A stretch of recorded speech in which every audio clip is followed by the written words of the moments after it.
नमस्कार दोस्तों, आप सभी का स्वागत है। आप देख रहे हैं यस पॉइंट यूट्यूब चैनल को। आज के वीडियो में हम लोग देखने जा रहे हैं एनिमल फार्म।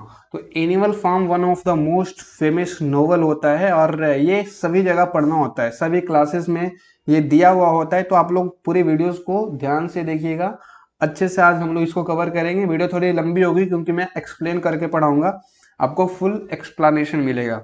तो सबसे पहले ये जो एनिमल फार्म है एक तरह का नोवेल है एंड ये नोवेल जो लिखा गया है जॉर्ज ऑरवेल के द्वारा ये लिखा गया है। और जितनी फोटोज आप देख रहे होंगे स्क्रीन पे, मेजर, नेपोलियन, स्नोबॉल, ये सभी इस कहानी के कैरेक्टर्स हैं। तो इनके बारे में हम लोग फर्दर देखेंगे कैरेक्टर्स के बारे में। पहले हम लोग जॉर्ज ऑरवेल के बारे में थोड़ा सा इंट्रोडक्शन ले लेते हैं, ये थे कौन और कहाँ के रहने वाले थे। तो ये जो इनके राइटर हैं जॉर्ज ऑरवेल, वो एक इंग्लिश नॉवलिस्ट है, एसेइस्ट है, जर्नलिस्ट है, क्रिटिक्स हैं। मतलब क्रिटिसिज्म किया करते हैं अपनी किताबें लिख करके दूसरों का, तो क्रिटिक्स है। He produce literary criticism and poetry, fictions and polemical. तो ये पॉलीमेकल है क्या? ये भी एक तरीके का विवादात्मक क्रिटिसिज्म तरीके की स्टोरी ये लिखना पसंद करते थे, जर्नलिज्म लिखना पसंद करते थे, दूसरों को स्ट्रांगली क्रिटिसाइज करना, ये इनका कुछ मेन करेक्टर था, इनमें था। और खास बात ये इनका फोटो है जॉर्ज ऑरवेल का, ये बिहार के मोतिहारी में इनका जन्म हुआ था। फर्दर ये जो हैं कहाँ चले जाते हैं, बिहार में जन्मे थे लेकिन ये फिर ब्रिटेन चले जाते हैं, यानी इंग्लैंड में जाके चले जाते हैं। फिर इंग्लैंड में जाते हैं और इंग्लैंड में ही ये अपना ये सारी कहानियां, नोवेल, एसे एंड जर्नलिज्म वगैरह सारा वहां पे शुरू कर देते हैं। ठीक है, तो ये इंग्लिश नोवेलिस्ट बन जाते हैं। और इनके बारे में थोड़ा सा और देखते हैं। He is known for his allegorical novella animal farm. ये अपने एनिमल फार्म जो है उनके वजह से ये काफी फेमस हुए हैं और ये one of the most famous novel है एनिमल फार्म, इसी के वजह से ये नोन है। एंड ये एलोरोजिकल क्या होता है? एलोरोजिकल को हम लोग सेटायर भी बोलते हैं। सेटायर वह नोवेल होता है, सेटायर वह कहानी होता है जिसके माध्यम से हम लोग किसी को मजाक उड़ा रहे हैं, किसी का अपमान कर रहे हैं, ठीक है, किसी को क्रिटिसाइज कर रहे हैं, लेकिन डायरेक्टली नहीं, इनडायरेक्टली।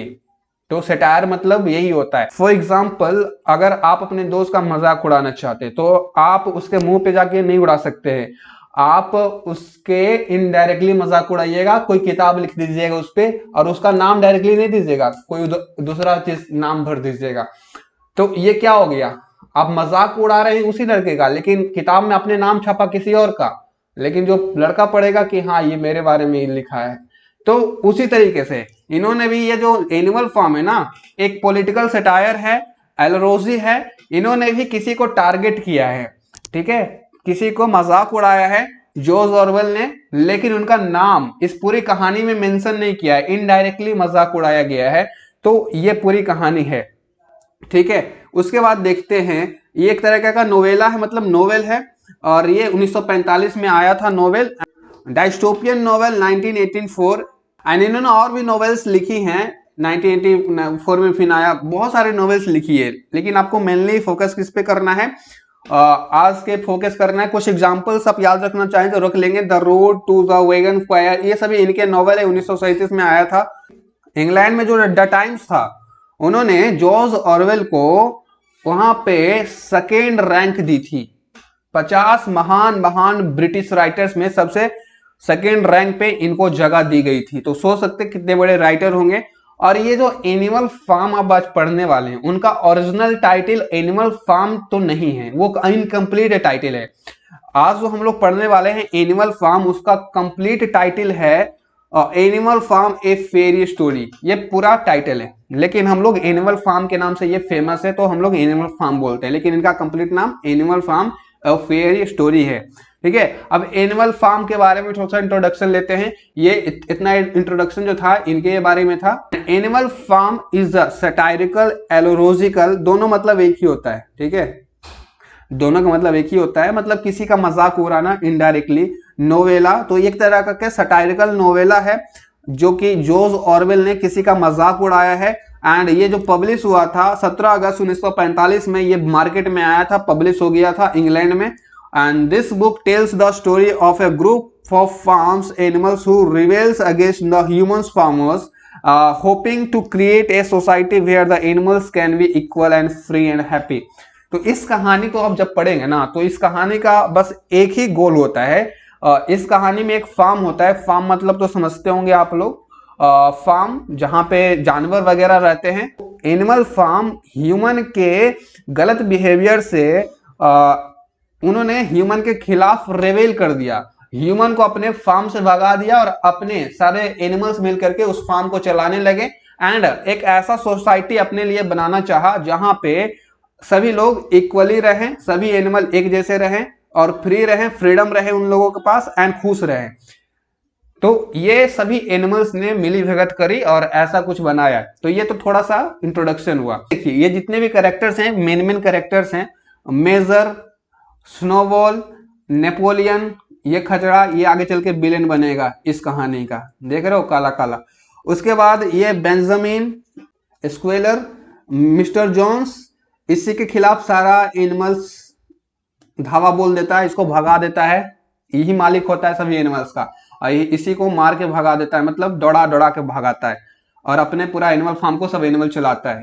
ठीक है, तो ये मिस्टर जॉन्स है, फिर मिस्टर फेडरिक है, इनको भी कहानी में जिक्र है, इन सभी का जिक्र होने वाला है आगे। तो सभी का नाम आपके जुबान पे होना चाहिए, स्नोबॉल कौन था, नेपोलियन कौन था। जब भी मैं नेपोलियन बोलूं तो ये काला काला आपके दिमाग में छपना चाहिए। ओके, अब चलते हैं इस कहानी को हम लोग शुरू करते हैं। तो यह कहानी शुरू कैसे होती है? सबसे पहले इस कहानी को शुरू करने से पहले मैं एक फैक्ट बताना चाहता हूं। जैसा कि मैंने आपको पहले बताया कि ये जो कहानी है एक तरह का सटायर है, दूसरों का मजाक उड़ाया गया है। इस कहानी में चूंकि एनिमल्स सारे हैं, ढेर सारे एनिमल्स इस कहानी में लिए गए हैं, लेकिन इस एनिमल का कंपैरिजन किसी इंसान से करा गया है, किसी सोसाइटी से करा गया है। तो ये एक तरह का पॉलिटिकल सटायर था, जिनमें उस समय रशियन रेवोल्यूशन चल रहा था। रशिया में रशियन रेवोल्यूशन जब चल रहा था तो वहां पे 1917 में ये क्या हुआ ना, रशिया में सोवियत यूनियन बना था। ठीक है, और सोवियत यूनियन का जो सोसाइटी था कुछ इसी तरीके से था जैसा इन लोगों का सोसाइटी है। ढेर सारे एनिमल्स यहाँ पर हैं और एक चला रहा है लीडर, यही है मिस्टर जॉन्स ऊपर वाला, और इस पे तानाशाही कर रहा है, डिक्टेटरशिप शो कर रहा है और बेचारे ये सभी परेशान है इससे। उसी तरीके का सोसाइटी रशिया का, सोवियत यूनियन का 1917 में था। वहां के जो लोग थे, सोवियत यूनियन रशिया के लोग, उसका कंपैरिजन यहाँ इस कहानी में जितने भी एनिमल्स उससे किया गया है। और वहां के जो सोवियत यूनियन के राजा था स्टालिन, उसका कंपैरिजन इस मिस्टर जोन्स से किया गया है। तो देख रहे हो इनडायरेक्टली किसको ट्रोल किया जा रहा है? रशियन रेवोल्यूशन का सोसाइटी उस समय का जो था उसको ट्रोल किया जा रहा है, बस नाम बदल दिया गया है। मिस्टर जोन्स यहाँ पर रख दिया है, वहां के जो उस समय डिक्टेटर थे उसका नाम था स्टालिन। ठीक है, स्टालिन से पहले आए थे आपके कार्ल मार्क्स।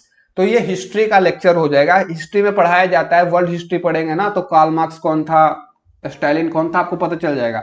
बहुत ही खतरनाक आदमी था स्टालिन, और पूरे रशिया को अपने अंडर रख रहा था, कंट्रोल करके रख रहा था। ठीक इसी की तरह मिस्टर जॉन्स की तरह मिस्टर जॉन्स भी सभी एनिमल को अपने तरीके से मतलब कंट्रोल करे हुए था। ठीक है, और रशियन रेवोल्यूशन के बाद ये रशिया कैसा बन गया था? कम्युनिस्ट। कम्युनिस्ट में क्या होता है? एक राजा होती है, सारा का सारा पैसा राजा के पास होता है और प्रजा को बस काम करवाया जाता है, काम करो काम करो, लेकिन उसको पैसा बहुत कम, वेतन बहुत कम दिया जाता है या दिया भी नहीं जाता है। तो उस समय रशिया में इस तरह का कंडीशन बहुत खराब था, और वही वाला कंडीशन इस कहानी में एनिमल के थ्रू एंड मिस्टर जोन्स के थ्रू दर्शाया गया है। आई होप इस कंसेप्ट समझ गए होंगे, इसको सटायरिकल या एलोरोजी क्यों कहते हैं। ओके, अब समझते हैं इस कहानी को। कहानी का स्टार्टिंग कहां से होता है? यहां से। वन नाइट, एक रात क्या होता है, एक ओल्ड मेजर पिग था, सुअर था, ओल्ड मेजर, वो एक मीटिंग बुलाता है। सभी जो एनिमल्स थे वहां उस फार्म में, मनेर फार्म में, ठीक है, ये फार्म का नाम है मनेर फार्म, वहां के मनेर फार्म असेंबल होते हैं एक जगह। ठीक है, सभी एक मीटिंग बुलाते हैं, वहां पे असेंबल होते हैं, और अपना मेजर पिग जो था, बूढ़ा पिग, वो क्या करता है, अपना ड्रीम को सबके सामने रखता है और कहता है कि हम लोग ये जो एनिमल्स हैं इसके अधीन काम कर रहे हैं, इसके कंट्रोल में हैं। किसके कंट्रोल में? मिस्टर जॉन्स के कंट्रोल में, उससे हमको छुटकारा चाहिए, हमको आजादी चाहिए, फ्रीडम चाहिए। A all animals lives free from training of their human master. ठीक है, ये जो अत्याचार कर रहा था ट्रेनी, उससे ह्यूमन मास्टर से ये फ्री होना चाहते थे। तो ये ओल्ड पिग ने क्या देखा, इन्होंने अपना प्रस्ताव रखा, अपना इन्होंने ड्रीम सबको बताया। तो सारे एनिमल्स इससे एग्री कर गए, बोले ठीक है। लेकिन उसके बाद थोड़े दिन के बाद ओल्ड मेजर जो था, वो बूढ़ा पिग जो था, सुअर, वो मर जाता है। अब ये जो मर गया, ये तो इन लोगों का लीडर था, मर गया तो लीडर तो अब इन लोगों के पास बचा नहीं। अब इनका जो सपना था ओल्ड मेजर का, वो पूरा कैसे होगा, बेचारे वो तो मर गए। मरने से पहले ओल्ड मेजर ने एनामलिज्म को सभी के रग रग में, खून खून में दौड़ा के चला गया था। सभी इस फिलॉसफी पे सभी लोग इंस्पायर्ड हो गए थे। सारे के सारे एनिमल्स थोड़ा मोटिवेटेड हो गए थे, बोले थे नहीं, आजादी चाहिए। ये जो दिख रहा है मेजर जॉन्स, इससे हमको छुटकारा चाहिए, क्योंकि ये बहुत अत्याचार करता है हम लोग पे, और हम लोग फ्रीडम चाहिए।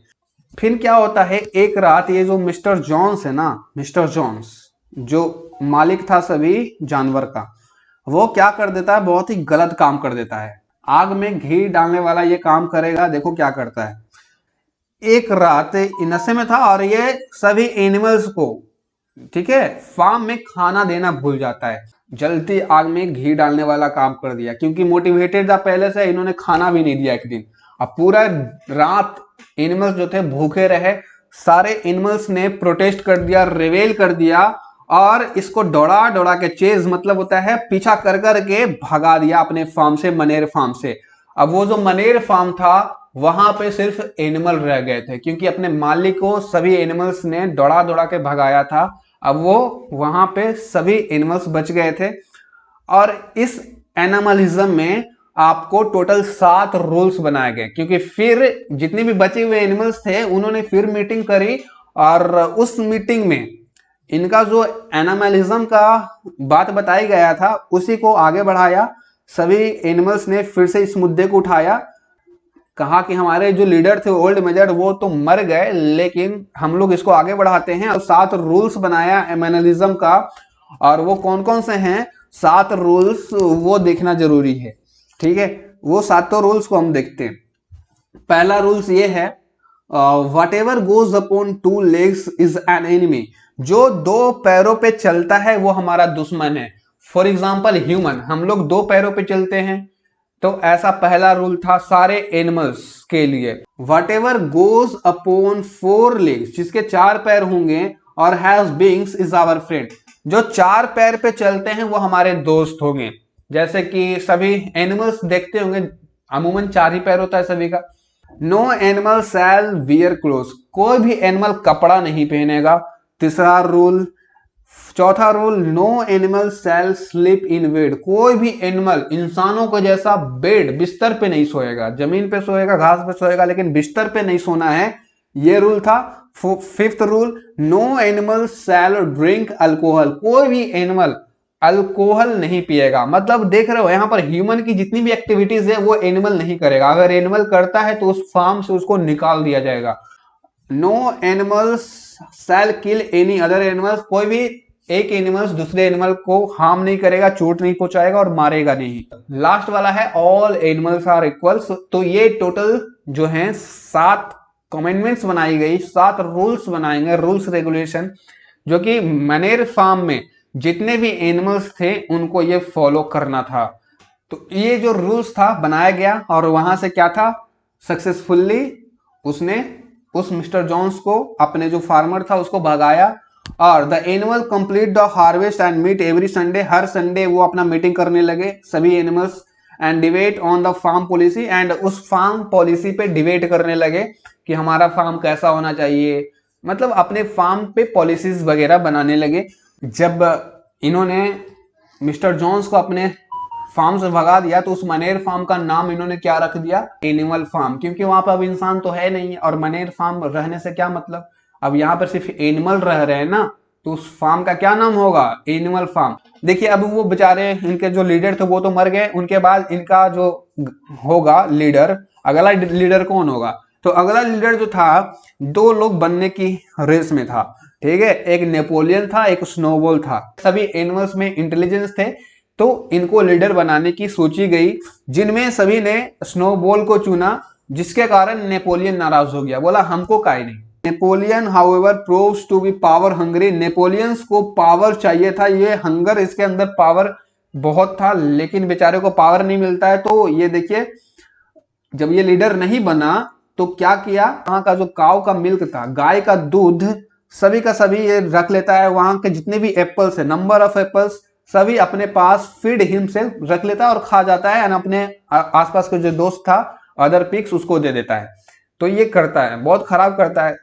दूध था तो सभी एनिमल्स फार्म को मिलना चाहिए ना, ये अपने सब कुल्हे रख लिया, एप्पल्स एंड काउ मिल्क।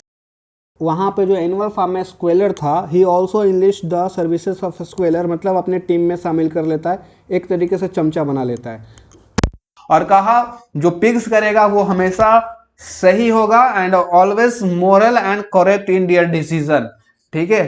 तो पिग्स को थोड़ा बड़ा दिखाया गया सबके सामने, सभी जानवर जो थे, अदर जानवर, गाय था वहां पे, कौवा था, सभी जानवर, ठीक है। देखो करेक्टर्स याद रखना, ये सभी करेक्टर्स जो हम लोग पढ़ रहे हैं ना। मेजर ये तो मर गया बेचारा, सबसे पहला लीडर था। उसके बाद ये नेपोलियन जो था यही विलन बनता है, इसको लीडर बनना था लेकिन बना नहीं, बना स्नोबॉल। फिर देखो स्नोबॉल भी, स्नोबॉल का भी काम तमाम करता है ये खचड़ा नेपोलियन। कैसे करता है? Nevertheless, when Mr. Jones and some of the other farmers led the raid to try to reclaim the farm, thanks to the tactics of the Snowball and the Boxer, the animals defeat the Jones in what thereafter becomes known as the Battle of the Cowshed. अब यहाँ पर एक लड़ाई होती है, battle of the काउसेड। क्या होता है ना, जो ये इसको भगाया था मिस्टर जोन्स का, वो वापस से आता है अपने फार्म में, मनेर फार्म में वापस से आया है, फिर से एनिमल पे कब्जा करना चाहता है, लेकिन एनिमल इस बार गरमाए हुए थे और देखा कि उधर से कोई इंसान आ रहा है, दो पैर पे चल के आ रहा है, और वो कोई और नहीं मिस्टर जोन्स है जो हमारा पुराना मालिक था। सभी लोग कूद पड़ते हैं, दौड़ा दौड़ा के फिर से भगाते हैं और बेचारा हार जाता है। और इसमें सबसे ज्यादा जो मेन रोल होता है, बैटल ऑफ काउसेड में एनिमल्स की जीत हुई, उसमें सबसे ज्यादा जो मेन रोल प्ले किया स्नोबॉल एंड बॉक्सर। बॉक्सर एक घोड़ा था, उन्होंने इस लड़ाई में one of the major role play किया। स्नोबॉल फिर मीटिंग करता है और एक प्लान बनाता है कि एक विंड मिल होना चाहिए, ठीक है, पवन चक्की जिसको हिंदी में बोलते हैं विंड मिल, जिससे इलेक्ट्रिसिटी हम लोग का जनरेट हो पाए और इलेक्ट्रिसिटी करके हम लोग अपना लाइफ स्टाइल थोड़ा अच्छा बना पाए। तो ये स्नोबॉल का एक ड्रीम था और एक प्लान था जो बनाना चाहा। नेपोलियन ने काफी ज्यादा स्नोबॉल की मजाक उड़ाई और इस प्लान को बोला गलत प्लान है, खराब प्लान है, ठीक है, क्योंकि कॉम्पिटिटर था, दोनों को एक दूसरे को पसंद नहीं करता था। फिर देखो क्या होता है, संडे का समय आता है, फिर मीटिंग होता है, क्योंकि हर संडे ये लोग मीटिंग क्या करते थे। अब वहां पे वोट कराया गया, वहां के जितने भी एनिमल्स हैं सब में वोट कराया गया और कहा गया आप वोट करिए क्या विंडमिल बनना चाहिए, आप वोट करिए क्या विंडमिल नहीं बनना चाहिए। तो आप किधर वोट करेंगे उसी के बेसिस पे आगे की प्लान बढ़ेगी। तो ये वोट किया गया जिसमें ये पगला जो था नेपोलियन वो हार जाता है, ओवर स्मार्ट बनता है, हार गया। अब ये हार गया तो चुपचाप बैठेगा, था खतरनाक आदमी। देखो क्या करता है, पैक ऑफ फरोसस डॉग्स, इसने 4-5 खतरनाक खतरनाक कुत्ते पाल रखे थे नेपोलियन ने। जब इसको वोट नहीं मिला, बेचारा ये यहाँ पे हार गया, ठीक है, तो ये जो कुत्ता देख रहे हैं ना, 1 2 3 4 इतना सारा कुत्ता ही पाल कर रखा था, भगा देता है, लगा देता है स्नोबॉल के पीछे। बेचारा ये तो सीधा साधा था, ये कुत्ता खतरनाक था, ये इतना खरीदता है कुत्ता कि ये पूरा उस एरिया के बाहर चला जाता है, फिर वापस स्नोबॉल लौट के आता ही नहीं है कभी, इतना दूर भगा के लेके चल जाता है। तो इस तरीके से स्नोबॉल का चैप्टर ये विलेन कम क्लोज कर देता है, ठीक है, नेपोलियन। और स्नोबॉल रहा नहीं, तो अब एट द एंड कौन बनेगा लीडर? अगेन यही खचड़ा जो था यही बनता है लीडर। नेपोलियन ने कहा अब इसके बाद कोई डिबेट्स नहीं होगा, कोई संडे में मीटिंग नहीं होगी, कोई चीजें नहीं होगी, एंड बिंड मिल को लेकर के कोई बातें नहीं होगी।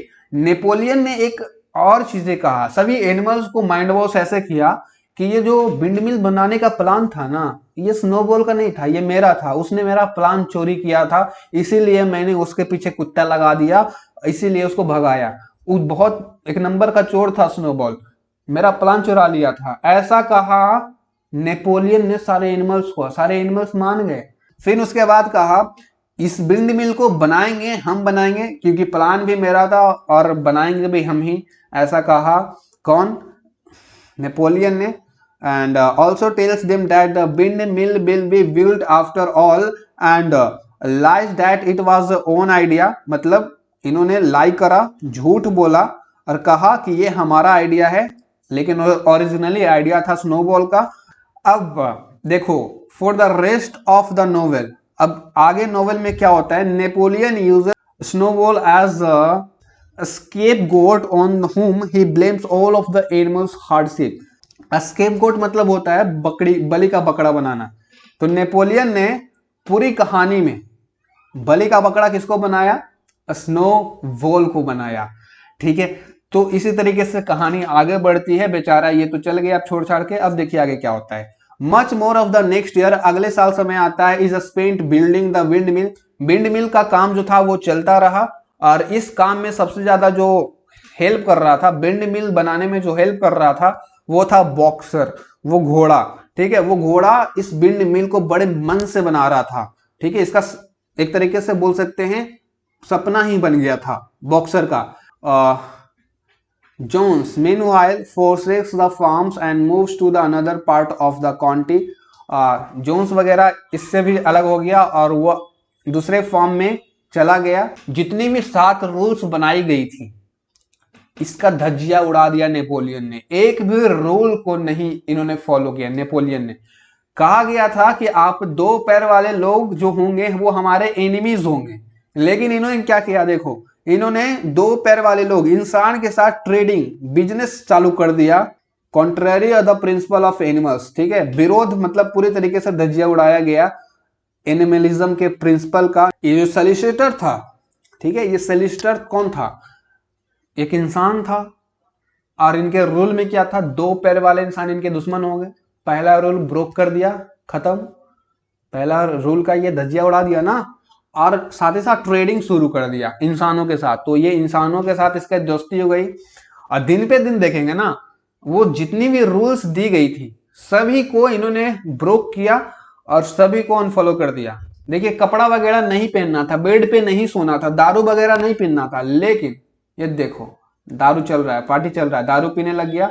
ये एनिमलिज्म के रूल्स के खिलाफ था, कपड़ा उपड़ा पहनने लगा, ये बेड पे भी सोता था। वही सारी यहाँ पर लिखी गई है। उसके बाद क्या होता है कि वो जो बिल्ड मिल बना रहा था बॉक्सर, वो एक स्ट्रॉम आता है, उस स्ट्रॉम में वो बिल्ड मिल पूरी तरीके से टूट जाता है। और नेपोलियन ने यहाँ पे बलि का बकरा फिर से किसको बना दिया? स्नोबॉल को बना दिया। कहा कि ये जो हमारा बिंड मिल टूटा है वो कोई और नहीं तोड़ा है, वो तोड़ने वाला हमारा जो है स्नोबॉल ही है, वो स्नोबॉल ने ही इस बिंड मिल को तोड़ा है। सभी एनिमल्स के सामने ऐसा स्टेटमेंट दे दिया। कौन? नेपोलियन ने।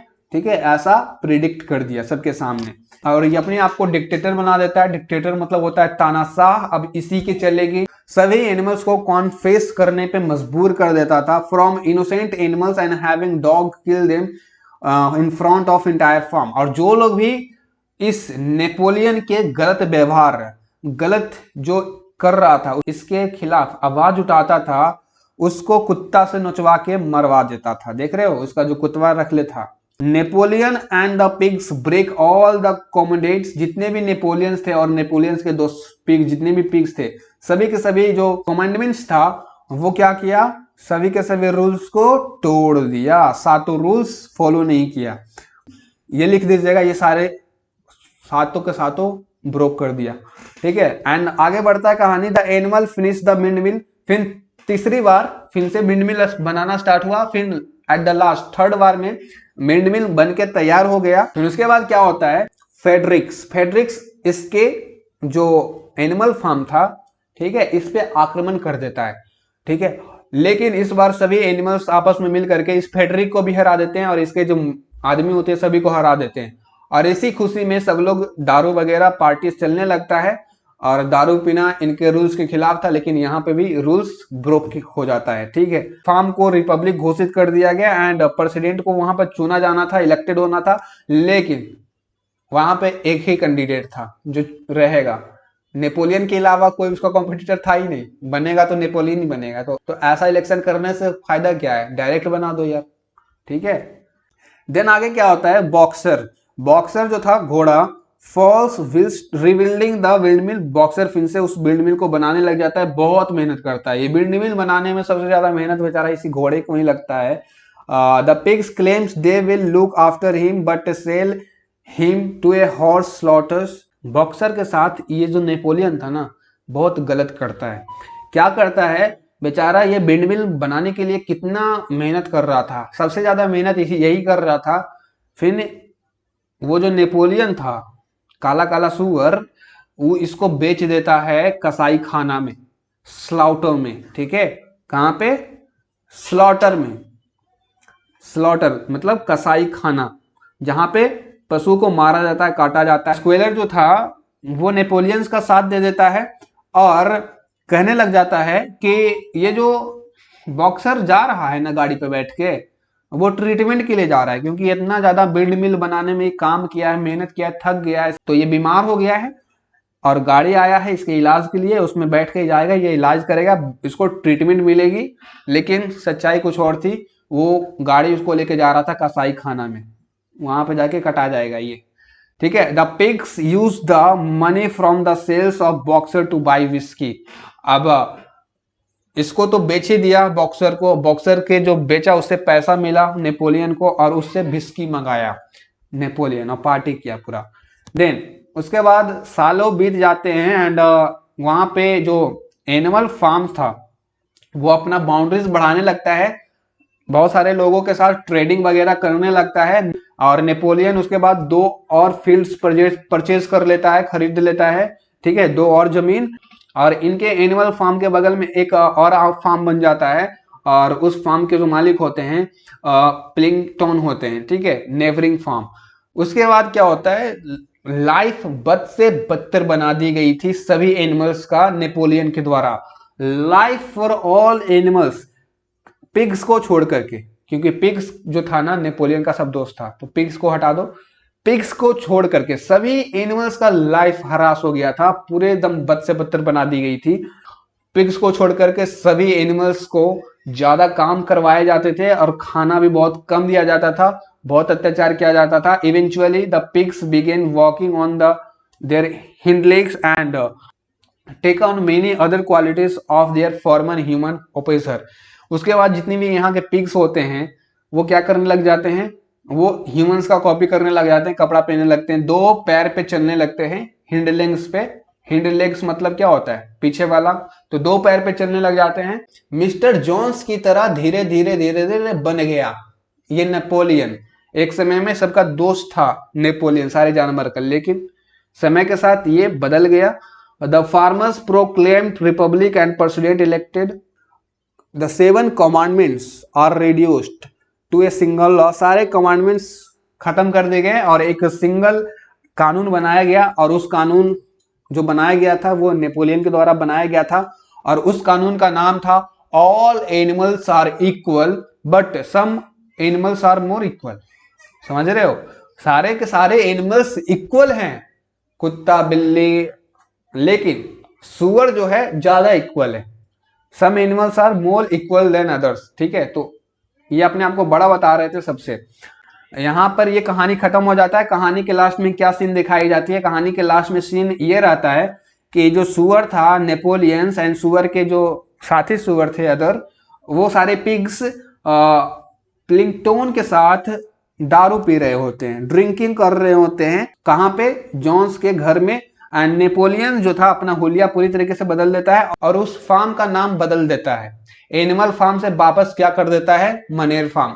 शुरू में मनेर फार्म था, लेकिन सारे पिग्स ने उसको एनिमल फार्म बनाया था, 7 रूल्स बनाए थे। लेकिन नेपोलियंस का राज आया, फिर नेपोलियंस ने उसका नाम वापस से मनेर फार्म कर दिया और अपने राज करने लगा उस फार्म पे। As other animals watches the scene from outside of the window, और वो जो दारू वगैरह पार्टी चल रहा था, ठीक है, सभी एनिमल्स बाज कर रहे थे, विंडो के बाहर से देख रहे थे।